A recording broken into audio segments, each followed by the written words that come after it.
कक्षा 8 के छात्रों के लिए प्रश्न नंबर 8।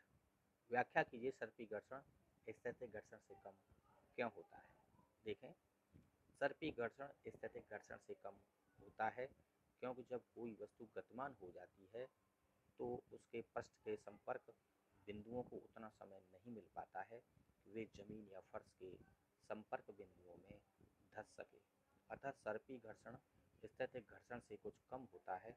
उदाहरण, किसी बॉक्स में गति आरंभ करने की अपेक्षा पहले से ही गतिमान बॉक्स की गति बनाए रखना सरल होता है। आप देखें, किसी स्थिर बक्से को यदि हम खींचें तो उसमें हमें बल ज़्यादा लगाना पड़ता है। भारी बक्सा हो, कच्ची ज़मीन पर रखा हो, स्थिर है वो, इसीलिए उसमें हमें बल ज़्यादा लगाना पड़ता है। लेकिन यदि हम किसी पहिएदार बैग को यदि हम खींचें तो उसमें हमें बल बहुत कम लगाना पड़ता है। या फिर वस्तु धीरे धीरे चल रही हो तो उसमें हमें चलती हुई वस्तु में हमें कम बल लगाना पड़ता है क्योंकि उसमें घर्षण कम होता है। और स्थिति स्थिर जो वस्तु होती है उसमें घर्षण ज़्यादा होता है और भारी भी होता है, इसलिए उसमें हमें बल ज़्यादा लगाना पड़ता है। अगला प्रश्न, प्रश्न नंबर 9। वर्णन कीजिए कि घर्षण किस प्रकार शत्रु एवं मित्र, यानी कि किस प्रकार हमें लाभ देता है और हानि देता है।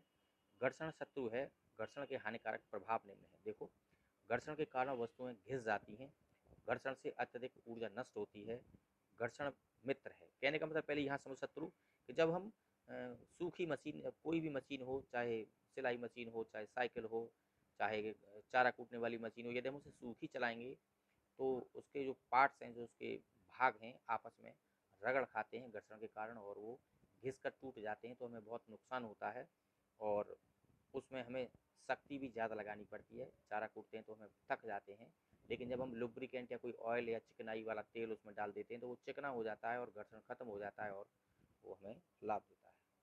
अब मित्र कैसे है, देखो, यदि घर्षण न हो तो चलना मुश्किल है, यदि घर्षण न हो तो लिखना मुश्किल है, यदि घर्षण न हो तो गतिमान वस्तु को रोकना असंभव है, यदि घर्षण न हो तो भवन निर्माण भी नहीं हो सकता। आप अपने दांतों को ही देख लें, यदि हम इमली खा लें तो हमारे दांत बिल्कुल चिकने हो जाते हैं और रोटी पीसना संभव नहीं है।